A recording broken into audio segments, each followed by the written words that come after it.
Hello and welcome to another edition of Talking MotoGP. Myself, Rob Portman and Donovan Free. You'll see we've got two special guests in the house as well. The brand new Scorpion, look at that, XO R1 Air lids from Henderson Racing Products. This is the Bautista replica. So this is my brand new helmet for the magazine. You can win a Bautista replica. Check out the Ride Fast magazine Facebook page. It's 1,524 limited around the world. We've got 60 in the country and I've already got one. How cool is that? It's well tested because Bautista himself tested these helmets Crash test many times. It works. Yes. And then this is probably the most highly anticipated replica over the last 10 years. This is the Fabio Quartararo replica. It's not in the country yet. This is the sample version, so not available. The Bautista is in stores now. World of Motorcycles, Ducati South Africa, TRD Motorcycles have a 10,000 Rand for MotoGP spec top quality Scorpion lid. This is the Quartararo. Hopefully will be coming into the country next year. What is BS battery? We all know what BS battery is. I was hoping you'd say it, but the children can turn off. Now one more thing you got. Very special event. If you haven't already seen it, by the way, we're getting all of this out of the way in the beginning because after a while you're going to get bored of this silly podcast and turn off. So after half an hour you turn it off. So Saturday the 7th of December, Ridgeway Race Bar, the Brad Binder meet and greet. We're also going to have some other top SA stars, AJ Fenter, Sheridan Moraes, Darren Binder. We're going to get as many as the guys there as possible.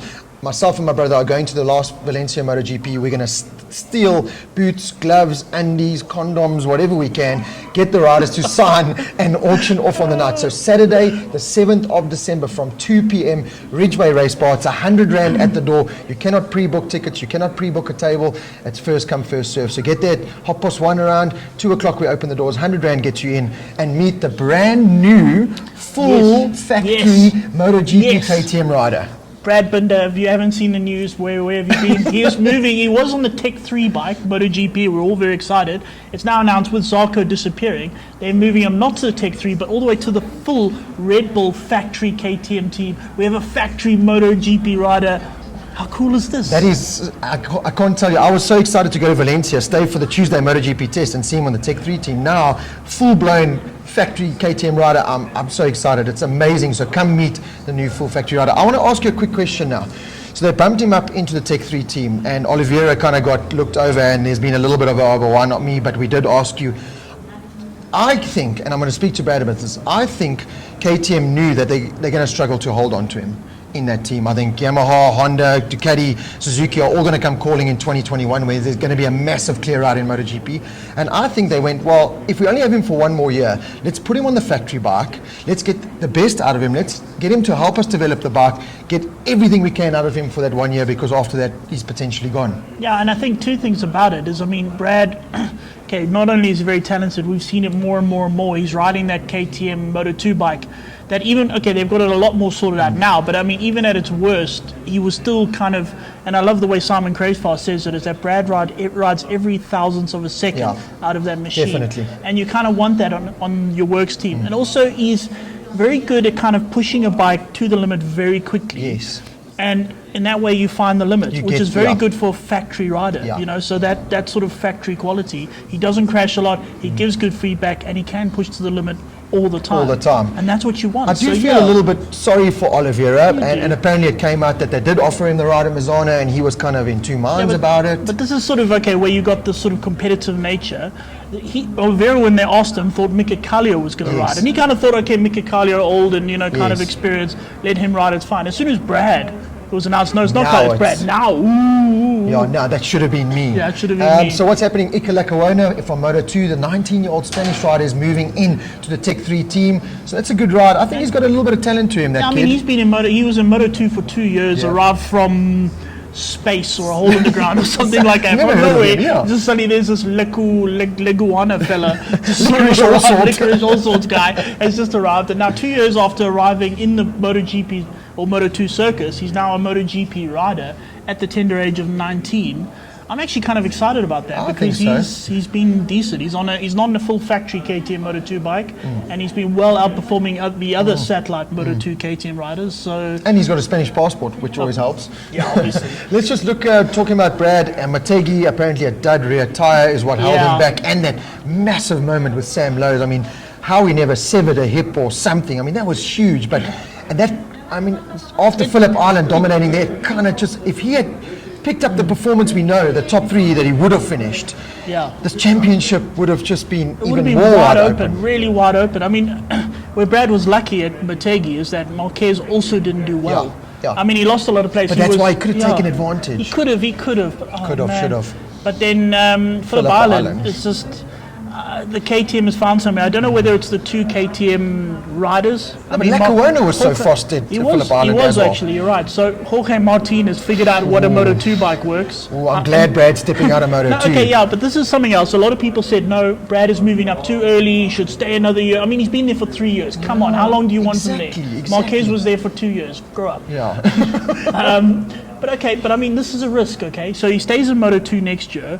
Jorge Martin just blows everyone away, or some of these other youngsters find their roots, and Sonny Brad's got all his competition, or Brad has a big stuff up and breaks something, injures himself. MotoGP ride, And he stuffs himself up, and then what? The following year, all the MotoGP contracts come up, and he's stuffed. He loses those contracts, another 2 years of Moto2, and before you know it, he's some aged rider. He's Matteo Pessini. Exactly. Well, that's what people still go on about Jack Miller. How could he make the step up early? Well, Jack Miller's a full factory Ducati rider now.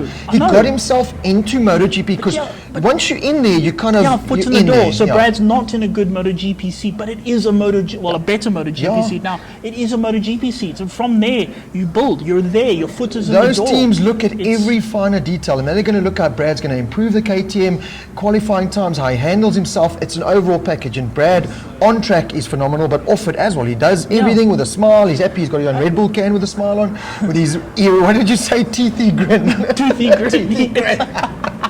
But he's the ultimate package. So that foot in the door, like I said, 2021, I think he's either going to be on a Ducati, a Suzuki, I did or laugh a after Yamaha. Phillip Island. You see a bit of a PR influence here. 2 things happened when they interviewed him after winning the race. He said, Team Ayo, I'm pleased for a 1-2, so very good for Team Ayo. Picks up his can of Red Bull, takes a big glug as the cameras finish. Well done, Brad. You're going to get paid. He is the ultimate. He's the poster boy for the whole MotoGP package. So looking forward to that. I think Brad's going to do really well in MotoGP. I'm excited. So now, let's stick with Brad while we're here. He is now 33 points behind Marquez. Okay, 33 is 17 points. It's 2 rounds to go. 17 points per round. That's a huge ask. However, Marquez seems to be kind of falling behind. He seems to be having problems. But at the same time, he was so lucky. In Motegi, he got induced in this battle and he was fighting back, which is all cool. But it's like, you got a championship. I think championship is playing on his mind. Sepang is a very good track for Alex Marquez. It has been before. Brad's also been really well there. And Valencia is good for both of them. So, but I hear what you're saying. Marquez is playing on his mind. Marquez is starting to play in his mind. Is he going to choke a little bit? And we know Brad is headstrong. I mean, if everything goes well and no dud tires and things like that, he is headstrong. He'll go for it. And it seems like Jorge Martin, his teammate, despite showing a lot of form now, but like Brad did with Oliveira, I suspect he's kind of more playing wingman than actual. I'll help you to. Speaking about Brad and pressure quickly, Phillip Island, I mean, I was feeling the pressure sitting on the couch with Martin. Brad just churned out one lap after, and eventually Martin went, listen, I have nothing left for you. It started drizzling, and it seems Martin just went, well, I'm in second, this is my best and position Brad just ever. kept pushing it. Filthy sideways. Brad, you are an absolute superstar. Cannot wait to see you back in South Africa. Make sure you don't miss that event. MotoGP Motegi, do you remember that? I do kind of. It's not one of the races that stuck out in my mind because it was Marc Marquez on a Honda around a Honda track. What else was going to happen? Yeah, I know. But okay, so what I think of the Motegi race, I compare it to the plot of The Lion King. No, very simply because you know it's such a simple. It's made for little kids. It's such a simple, straightforward plot. Love story. You know what's going to happen. It's just so kind of obvious. There we had Marquez leading Quartararo behind him, and the commentator's like, will Quartararo be able to catch up? No, you know he's not. He's just unfortunately, not. Even with his beautiful Scorpion that he's not going to, no. We know he wasn't going to. And then there was Miller and Morbidelli with Vinales and Dovizioso behind. And you just know Miller and Morbidelli are not going to maintain. Hang it out. Those other two are going to come past. And Rossi had a terrible race, and you just by the second lap, you sort of know what's going to happen. That's why I said it wasn't one for the memory bank, really. Phillip Island, on the other hand, was. Let's talk quickly about Rossi. 400th Grand Prix start at Phillip Island, got the perfect start, got out front, had a 0.6 of a second lead. After the opening lap, you thought, right, this is the best chance to get back on the podium at a track he loves, a track that's suited to the Yamaha. And he fades. I mean, could this be... he faded. There were 2 things that happened to him. And I mean, there's 2 things you complain about. First one is straight line speed. He's taller. Which was obvious again. Yeah, he's taller. And I mean, first it was I'm trying to remember the order now. I mean, at first it was, I think... It wasn't Aprilia's. It was like Andrea Iannone passed he got him. slipped doing down the straight by Ducatis and Hondas, which you know about. And Renz on a the Suzuki Suzuki. came past him down the straight. And then an Aprilia. An Aprilia built in a flipping shed somewhere in Italy, you know what I mean? In between lunch and coffee breaks But and this stuff is like the that. argument Came there. But past him. how did Vignales go so well there? Okay, Rossi keeps complaining about rear tyre, Rear grip, and I know yeah. Morbidelli complains about rear tyre problems also, and they come from a similar kind of the background, ranch, similar rear sort of wheels, thing. you They're rely a also lot. both a little bit heavier, Yeah. and they both seem to have similar kinds of problems. I just wonder if the way they're kind of working, maybe more of a kind of a Honda sort of suited style of riding, Jam out. isn't quite working for them. I wonder that, but I mean, Rossi's 40. Is it? It is, but that's what I'm wonder. saying. Is it now 2020? I know a lot of guys saying to me, I'm booking my tickets for 2020 to go watch racing because it's going to be Rossi's last. Is Yeah, it going to be true. Rossi's last? I think He's got to look at it and go. Well, okay, Eugene Laverty put it very well. He said, beginning of this year, Rossi was running up front. Now suddenly he's not. He didn't suddenly get old in 3 months. No, 100%. So I understand I kind of that. wonder. But does he have any more to push? Rossi's other problem, if I look in qualifying, and that he just takes so long to get in a rhythm and to set those laps. Quartararo, Vignales, everyone, bang, bang, bang. Rossi's still in this luck. I've said this for a while. There is a certain amount of fire in Rossi that's not there. Yeah, I mean, yeah. when he was 25, you know, when he first moved up to Yamaha and he was up against BIG, Yep. he doesn't give a stuff about the rear tire, doesn't give a stuff about straight line speed. made He will it work. two-wheel slide that motorcycle through every corner. And he will put you to in the win. reeds. And now, sort of not. So, yeah, there is some fire gone. And the fact that he is where he is now with that fire gone is a bit of an embarrassment to everybody else. Yeah, definitely. You know? At 40 and everything, he shouldn't be there. There's no doubt about it. Yeah. He's still beating a lot of the I mean, he riders should be a behind him. mid-pace world, BSB rider or Well, something, let's riding just World look- Endurance Championship or something. The Monocle Series, in Yeah. South Africa. Come race with us, Rossi. But he's still beating the likes of, and this is our next topic now, Lorenzo and Zarco. Let's start with Yeah, Lorenzo, okay. who I just cannot stick up for anymore. I cannot. I also did. I mean, I said, okay, No, we he's did. just he's taking the year to Getting kind of get into injuries, that. But That's pathetic. I'm sorry. I mean, my father has broken his back 4 times. Much worse injuries than Lorenzo ever had. You know, the ones Lorenzo's had. And 2 months later, he was back in it. Do you know what I mean? Okay, he wasn't riding a 300 horsepower MotoGP bike at speed. I'll give it that. But I don't know. You're kind of. I mean, Iannone broke his back, Yeah, and he I- was kind of okay. So I just don't know. I just look at Lorenzo and I think the talent that is there, even riding around at 60%, shouldn't be last place, a minute behind the leaders. I mean, so the what are you Phillip riding Island at? was his 20%? worst result. I mean, worst result so It was far. pathetic. It's just, oh man. There was that incident in one of the practices where Lorenzo got in the way of Marquez. The sleeping. Now, I'm kind of wondering. People are saying he's sort of dawdling on the line. Was he dawdling on the He line, was or was he, trying maybe his just, heart out. was he riding his hardest and then he? And then Marquez said, stop sleeping. So now the big thing coming into Phillip Island was Johan Zarco, LCR Honda, how's he going to perform compared to Lorenzo and blah, blah, blah. I want to hear your take of the whole thing first before I give you my Well, okay, hang on. real We're journalistic gonna criticism. we're gonna compare him to Lorenzo First, yeah. Yeah, That is he- a direct comparison. He did do a lot better than Lorenzo. A lot. And interestingly, he did a similar kind of pace to what Nakagami was doing. Similar-ish. I which think is Nakagami good. was maybe a little bit faster. Yeah. But I think Nakagami needs to look at this and go, hang on, that's kind of where I finished. Yeah. And that's a bit of a problem. However, it is Phillip Island. Yeah, and however, this is Johan Zarco, which is better than a Nakagami. Let me give you my side of the story. People are going, it was a really good debut on this Honda. He looked really good, whatever. I look at it and I go, well, I wasn't that impressed. He finished 13th in a race where 5 or 6 cars crashed. Not miles away from the win, but 40 seconds behind. He climbed straight on from a Moto2 onto a MotoGP bike at Qatar a couple of years ago and was on the front row of the grid and was And a ran out front front runner before he and crashed. ran out front. Last year, Phillip Island was out front before him and Marquez. Yeah, but in fairness, he had about 20 days worth of testing Yeah, between there and there. but This still. is jumping straight on. What I will actually say is, I mean, it does offer a good comparison between the KTM and the Honda. Yeah. So he jumped off a KTM where he was sort of 15th, 16th place, nowhere. Hated life, yeah. Hated life. He got on this Honda and already, I think, probably his best race of the season Yeah. so far. Obviously And he look up beat the on that. KTMs as well, which And he was beat the KTM. he was happy about. But my other argument is that bike that he's riding, that Nakagami's on, is in inverted commas, in Crutchlow's eyes and many eyes, the best Honda package Honda have had over the last couple of years. Yeah, because the it's not 2018. last year's model. So it's not this Marquez full-born Honda. It's the better one that Crutchlow would quite happily take back now. So again, I look at that and I go, okay, well, you were on the best Honda package. You had a little, okay, look, he was interrupted with the rain and everything, okay, so he didn't have as much track time. But if you look what he did on the Yamaha, I don't know if I was ultimately impressed. Sepang and Valencia are still going to be big deciders, but I still don't think that Zarco Revolution, he's snubbed the Yamaha test ride because he's going for Lorenzo's ride. He's made no bones about it. I want Lorenzo's ride. Lorenzo's going to retire. I'm taking it. And Lorenzo's doing him a lot of favors. And Lorenzo is really helping him along. So I don't know. To me, I wasn't sold. I like Zarco and whatever, but I don't think he's got the same riding style as Lorenzo. So how can it work on that Honda? I'm talking properly. Yeah. I'm talking top 5. You know. He's going to maybe get a 10th and a 9th. But is that good enough? Yeah. Either it shows how much more difficult the 2019 bike is to ride. And that's it. But or it just sort of shows, I don't know, Zarco not that how great. Good the Yamaha is. How good the Yamaha is. The Monster Tech 3 Yamaha was. I think the look Yamaha. At Quartararo. Yeah. Exactly. Well, let's look at Aprilias. We were talking about the Aprilias made in someone's backyard.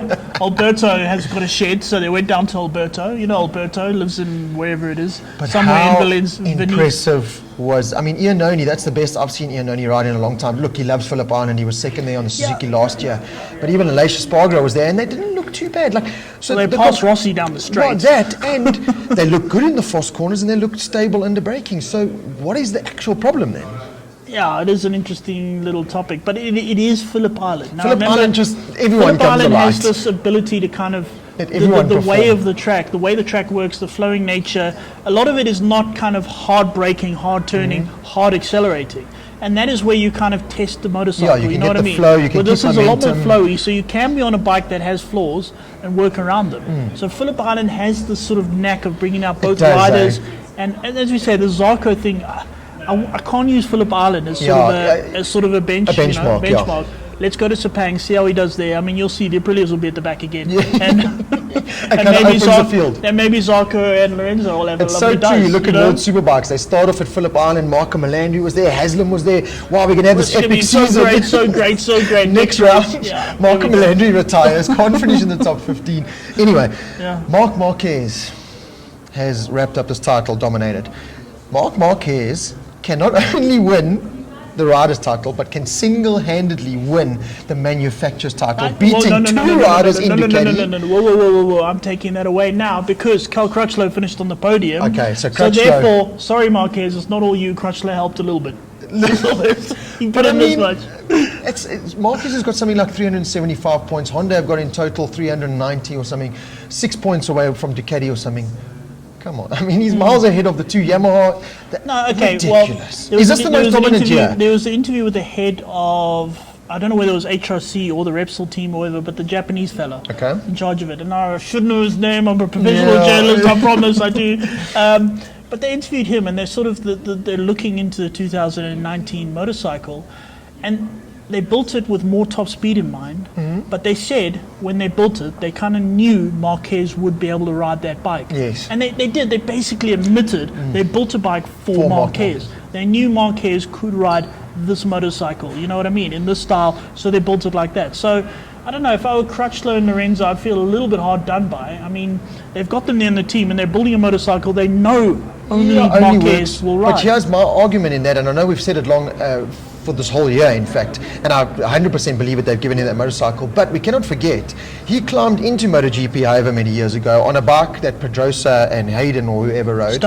Stoner, climbed on that and won his first season out. In fairness, though, Stoner and Marquez's styles are very similar. Okay, so he said he looked at his data and just copied it, which is, in fairness, it was sort of how he rode anyway. So, good point, well done. But my next question to you is now, is this the most dominant season we have seen out of Marc Marquez's MotoGP kind of reign? Yeah, I think 2014, remember, he won 13 races, or he won 10 races in a row. That was a little bit competition. More, yeah, but you look at, and the fact is that in that year he had a few complete duds also, where he finished off the podium. This one, every race he's finished, he's been on the podium. In fact, he's been in the top 2. Yeah. But you look at Marquez, what he does now, and he did it to Vinales in Phillip Island as well. The old Marquez will get to the front and try and race. He sat down the straight, sits, and he waits. Yeah, but I mean, he forces, he did it to He was Quartararo and sitting up, he was Mazzano. He's like just playing games with these guys. Marquez is And what literally was sort of playing annoying games. is, I mean, he didn't even try and like overtake Vinales, or he just sat there. And then on the last lap, how many laps to go? 3 laps. Anyway, blasted. He literally just blasted. came past Gave him, him and a then cold. that was it. But 70.8 degrees it was, lean hang on, angle. it was yeah.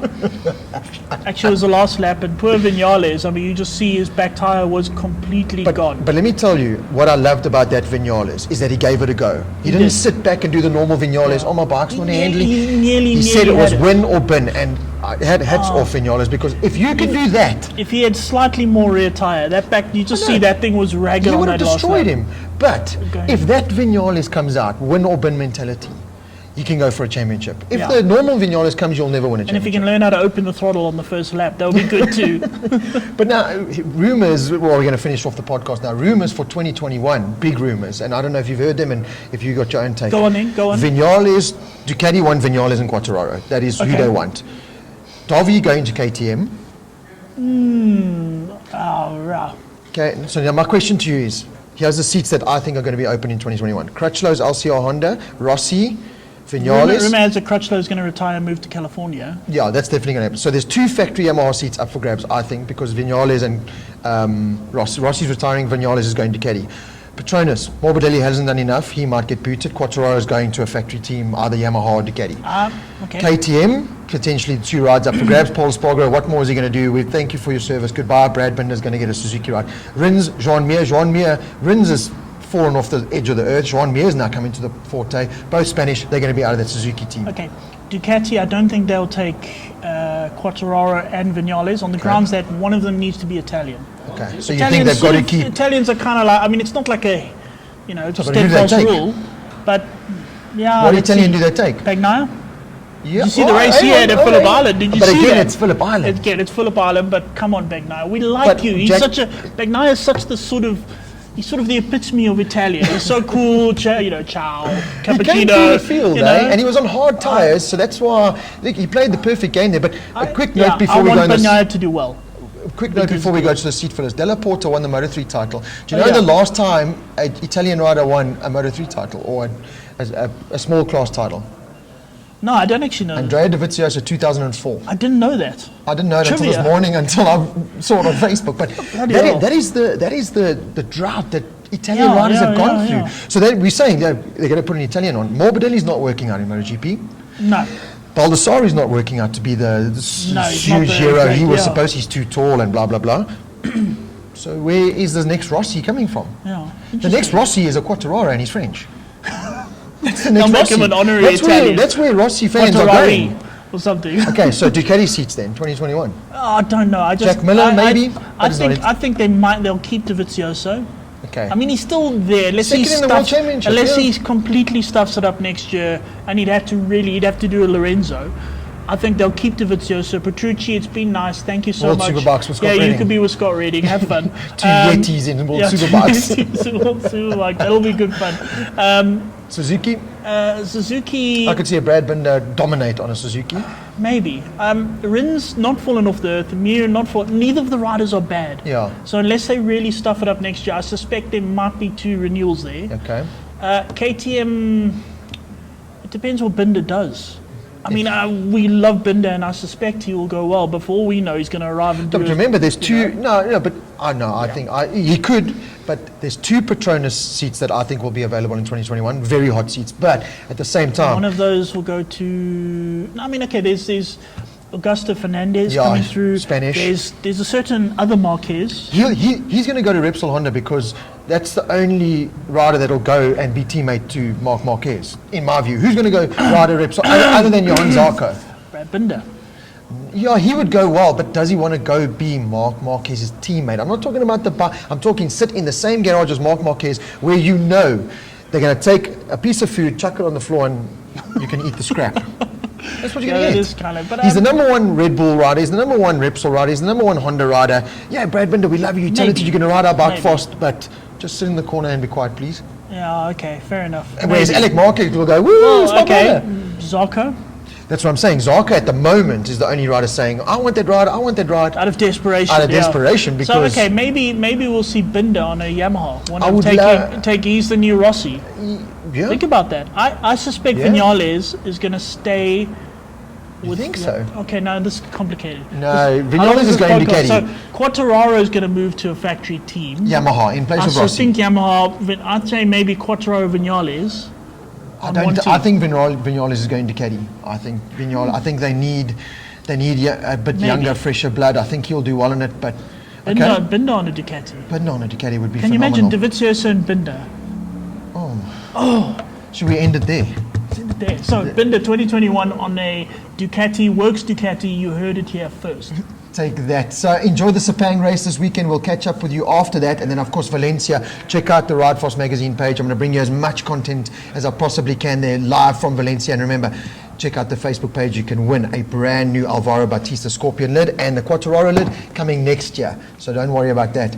This is the helmet you want, limited edition. Get your hands on it. Thanks for watching. Hope you enjoyed it. Until next time, cheers.